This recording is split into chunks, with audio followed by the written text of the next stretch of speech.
सोचिए कि 140 करोड़ लोगों के देश में 80 करोड़ लोगों को उन्होंने भिखमंगा बना दिया। 5 किलो राशन पर जिंदा हैं वो लोग। देश की गृह मंत्री है तो इसका मतलब ये थोड़ी कि कुछ भी कर देंगे, वो कुछ भी बोल देंगे।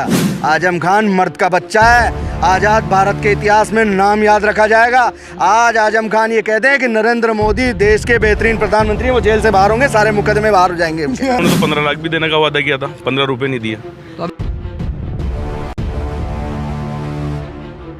राजस्थान में बदलाव या फिर से कांग्रेस? राजस्थान की जनता ये ठान चुकी है। हाँ। इस बार राज नहीं रिवाज बदलेंगे। अशोक गहलोत पुनः चौथी बार मुख्यमंत्री बनेंगे और इस देश की जनता, इस प्रदेश की जनता के लिए लुभावनी योजनाएं, उनको फ़ायदा देने वाली उनकी तो मोदी जी लगातार कह रहे हैं कि मोदी है राजस्थान के लिए, हमारे दिल में राजस्थान बसता है। मोदी जी के दिल में राजस्थान छोड़िए, उनका खुद की माँ नहीं बसती। वो जब तक जिंदा थी केवल बर्थडे, अपने जन्मदिन मनाते थे, उस दिन केवल उनको अपनी माँ की याद आती थी। जब उनको इज्जत बचानी होती थी अपनी, जब वो खतरे में आ जाती थी, तब वो अपनी माँ को याद करते थे। तो राजस्थान की जनता कहाँ उनके दिल में बसती है? वो तो कह रहे हैं कि गुंडागर्दी बढ़ गई है, जगह जगह पोस्टर। राजस्थान के अंदर अशोक गहलोत का शासन है। गुंडागिर्दी और गुंडागिर्दी करने वालों को उल्टा लटका के मारते हैं, उनके टांगे पंचर कर देती है यहाँ का प्रशासन। यहाँ का पुलिस प्रशासन बहुत सख्त है। ज़्यादा से ज़्यादा उनके खिलाफ कार्रवाई हुई है। एक बार वो आंकड़ा जरूर देखें। लगातार बीकानेर में आज प्रधानमंत्री थे, कल जयपुर में हैं, कह रहे हैं बहुत प्यार मिल रहा है, इस बार देखिए सरकार जयपुर को मैं आपको बता दूं, आपको जानकर ये हर्ष होगा कि जयपुर को छोटी काशी कहा जाता है। पूरे हिंदुस्तान में वो फेमस है, इस बात के लिए मशहूर है। हमारे यहाँ हवा महल है उसी क्षेत्र में, और शायद जयपुर के ठाकुर, जो आप लोगों को नहीं मालूम, जयपुर के ठाकर कहलाते हैं हमारे यहाँ। राधे गोविंद देव जी का मंदिर है। मोदी जी से कैसे जयपुर की छोटी काशी, जयपुर जो छोटी काशी हो, कैसे उनको पसंद करेगी? हमारे अशोक गहलोत ने 100 करोड़ की योजना दी है राधे गोविंद देव जी मंदिर कॉरिडोर को बनाने के लिए। मंदिरों के विकास के लिए जितना पैसा अशोक गहलोत जी ने दिया है, मंदिरों के अंदर जो हमारे आराध्य देव हैं, उनका आशीर्वाद ही अशोक गहलोत के साथ है। उनको कौन हराएगा? तो राजस्थान में सरकार आ रही है? बिल्कुल आ रही है। क्या लग रहा है, सरकार आ रही है? अशोक गहलोत साहब ने कहा है 156 लाएंगे और 156 क्रॉस करेंगे। तो भाजपा भी तो कह रही है 70 पे सिमट जाएंगे। कौन कह रहे हैं? भाजपा कह उनके रही है। कहने से क्या होता है? हाँ। उनका मैनिफेस्टो बताइए आप। हमारे गहलोत साहब का मैनिफेस्टो देखिए आप। 500 रुपए में सिलेंडर दे रहे हैं, गरीबों को 8 रुपए के अंदर इंदिरा रसोई में खाना दे रहे हैं, और सबसे बड़ी बात 25 लाख रुपए का इलाज जो पूरे हिंदुस्तान में किसी ने नहीं दिया। सबसे पहले चिरंजीवी योजना इन्होंने चालू की। गुजरात जहाँ बीजेपी गवर्नमेंट थी, वो ये देख नहीं आई है कि ये फ्री में दवाई कैसे दे रहा है, इलाज कैसे करा रहा है, जब उसे गुजरात का पता नहीं। और यहाँ अशोक गहलोत साहब ने 25 लाख रुपए तक का तो चिरंजीवी खड्डे में भी चला गया राजस्थान। कहाँ गया? कौन सी जगह गया? गड्ढा है हर सड़क में। मैं कोई बताना गड्ढा नहीं चाहूँगा, है। एक बार मैं बता दूं कि हमने जो इकोनॉमिकली प्रोग्रेस की है, हम अग्रणी राज्य हैं इस समय अर्थव्यवस्था के मामले में। हमने डेवलपमेंट किया है, वो भी कब? जब मोदी जी एक महामारी को इस भारत देश में लेकर आए। उस महामारी से लड़ते रहे। हमने यहाँ के लोगों को जनजीवन को व्यवस्थित किया, उनको मुफ्त दवाइयाँ दी, मुफ्त खाना दिया, राशन दिया, किसी को भूख से, दवाई से, ऑक्सीजन से मरने नहीं दिया। ये हमारे अशोक गहलोत। मोदी जी भी तो कह रहे हैं कि 5 किलो राशन दिया जा रहा है 80 करोड़ लोगों को ना। 80 करोड़ लोगों को आप सोचिए कि 140 करोड़ लोगों के देश में 80 करोड़ लोगों को उन्होंने भिखमंगा बना दिया। 5 किलो राशन पर जिंदा हैं वो लोग। उनकी क्या आर्थिक व्यवस्था होगी, क्या उनकी सामाजिक सुरक्षा होगी? तो कह तो रहे अगले 5 साल के लिए बढ़ाया जा रहा है, गरीबी हमने झेली है इसलिए। अरे इसका मतलब समझ लीजिए कि उनके दूरदृष्टि कितनी है कि वो और अगले 5 साल में हमारी जनसंख्या को मानसिक, शारीरिक और सामाजिक रूप से विकलांग बनाने की साजिश रच रहे हैं। मतलब अगर गरीबों की हल कर रहे हैं, उनको गरीबी दूर कर रहे हैं, तो विकलांग गरीबों को हल नहीं कर रहे। उन्होंने गरीब किया है, इसलिए वो मजबूरी में अब उनको दे रहे हैं। उन्होंने गरीब बनाया ही क्यों? 2 करोड़ रोजगार देते क्यों लाए अग्निवीर योजना? उससे हमारे युवाओं का भविष्य सुरक्षित है असुरक्षित है? बताएं। वो कह तो रहे हैं कि मैं गरीब का बच्चा था, गरीबी झेला हूं। देखिए कहने में और करने में बहुत, जो गरीब का बच्चा होता है उसको गरीबों की समस्याओं का ज्ञान होता है। अगर उनकी माँ वाकई में बर्तन मांजती थी तो उनको पता होना चाहिए कि एक बर्तन मांजने वाली के परिवार को गुजारा भत्ता करने के लिए कितनी समस्याओं का सामना करना पड़ता है। वो झूठ बोलते हैं। उन्होंने ये भी बोला था, अभी आप मुझे एक सवाल पूछेंगे कि उन्होंने तो 35 साल भीख भी मांगी है। अगर कोई भी बच्चा जिसके घर में 5 संड मसंड ऐसे मोदी जी जैसे ऐसे बलिष्ठ बच्चे हों और उसकी माँ जो है दूसरों के पड़ोसियों के घर में बर्तन मांज के गुजारा करती हो, और वो बच्चे, उनमें से एक बच्चा जो है वो भीख भी मांगता हो 35 साल की उम्र में, उस ज़माने में जिस ज़माने में पकड़ के नौकरियां दे देते थे 10वीं पास को, उस ज़माने में MA इन पॉलिटिकल साइंस, वो भी कौन सी, एंटायर पॉलिटिकल साइंस में इन्होंने जो है अपना पोस्ट ग्रेजुएशन किया है, और उसके बाद में भी 35 साल भीख ही मांगी।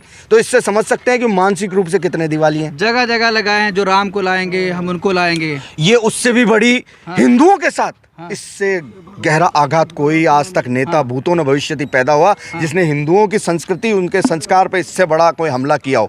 राम को लाने वाले ये, अरे राम हजारों वर्षों से हमारे यहाँ है। आज राम को वो लाएंगे कि राम को, राम के भरोसे वो आए हैं हमारे देश में इस कुचक्र को चलाने के लिए।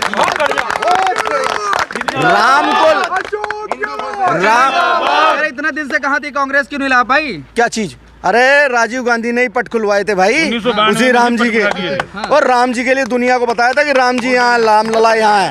कांग्रेस तो वो है, कांग्रेस को इतना बढ़िया मैंडेट अगर दे देती ना ये देश की जनता, मनमोहन सिंह ने कहां से कहां पहुंचा दिया। मैं आपको आज बता रहा हूं कि एक जमाना वो था मनमोहन सिंह जी का, तो कह रहे हैं विदेशों में डंका बज रहा है मोदी जी की वजह से। पैसे दे के डंका बजवाना इसे थोड़ी कहते हैं। एक जमाना था राजीव गांधी को कार तक छोड़ने के लिए आते थे जॉन एफ कैनेडी, घर अपनी कार का दरवाजा भी वो खुद खोल करके और छाता लेके खड़े रहते थे। वो जमाना भी देखा हमने राजीव गांधी का, गाड़ी में बैठे के जाते थे। और मैं बता दूं आपको कि हम जो डंका बजाया ना, डंका इंदिरा गांधी पहले ही बजा चुकी थी जब पाकिस्तान के 2 टुकड़े कर दिए थे, पता है ना बांग्लादेश को। वो ये आज अमेरिका के जो बाइडन के साथ में गलबैयाँ करते हैं ना, ये अमेरिका हमारे खिलाफ हमला करने के लिए पाकिस्तान के साथ शामिल होने को तैयार था। तब हमारा दोस्त, जो हमारा आज का नहीं सदियों से दोस्त है, उस दोस्त ने हमारे साथ में साथ देने के लिए अपने युद्धपोत भेजे थे। क्या हम ये भूल जाएंगे? रशिया, आज मोदी जी ने दोस्ती बढ़ाई क्या? रशिया तो मिखाइल गोर्बाचोव से हमारा दोस्त है। मोदी जी आपके नेता को करें, राहुल गांधी को मूर्खों के सरदार है वो। देखो, किसी को कुछ भी कहा जा सकता है, लेकिन वो मूर्खों का सरदार है ना।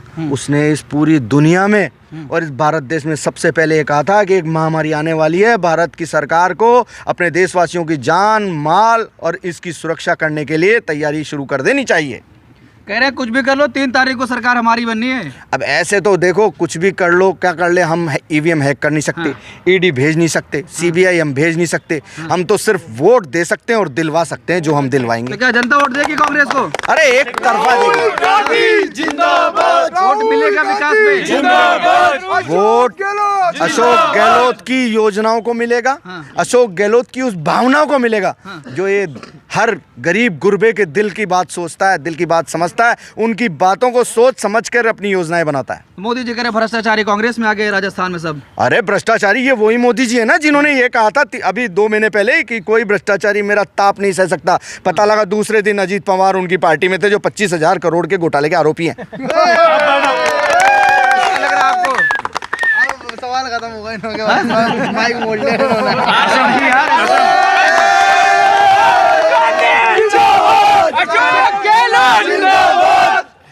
क्या लग रहा, मोदी जी तो लगातार दावा कर रहे हैं कि हमारी सरकार बनेगी, 5 राज्यों में हमारी सरकार बनेगी। देखिए, एक मैं बताऊं आपको, ये वही मोदी जी है ना जो कर्नाटक में कह रहे थे, कर्नाटक में बजरंग बली के भरोसे चुनाव लड़ने के लिए तैयार हुए। इन्होंने हमारी मुस्लिम बहनें, मैं भूलूंगा नहीं इस दिन को। आज ये आप मेरी बाइट लिख के जा रहे हो, लेके जाना चाहिए। जब भी देश में किसी राज्य में चुनाव होते हैं तो किसी अन्य कोने में, भारत देश के किसी अन्य कोने में क्यों मुस्लिमों पे अत्याचार होता है? क्या ये स्ट्रेटेजी है चुनाव लड़ने की और चुनाव जीतने की? जो अपराधी होगा, जो अपराध करेगा। अरे मेरी मुस्लिम बहनों ने कौन सा अपराध किया था जब कर्नाटक के चुनाव में, चुनाव की तैयारी करने के लिए उन पे बुर्का का ये इन्होंने विरोध किया था और बुर्का पहनी हुई उन महिलाओं पे कादे कीचड़ फेंके थे? क्यों फेंके थे? वो चुनाव जीतने के लिए फेंके थे ना। कर्नाटक की जनता ने क्या जवाब दिया? चलो गेट आउट।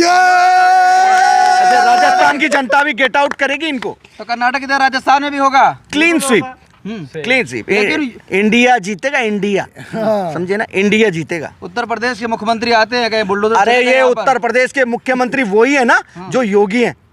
इनके वीडियो देखे आपने कभी? कोई हमारे हिंदू धर्म में, मैं ब्राह्मण कुल से आता हूँ, हमारे हिंदू धर्म में आरती के समय भगवान के समक्ष, भगवान की जब हम आरती करते हैं तो उनके सामने मुंह होता है। ये पहले योगी हैं जो मुंह इधर करके आरती करते हैं, ऐसे कौन आरती करता है? एक बड़े सूबे के मुख्यमंत्री आप उनके बारे वो में कितने ही बड़े सूबे के मुख्यमंत्री और संस्कार के लिए सूबा नहीं, संस्कार चाहिए।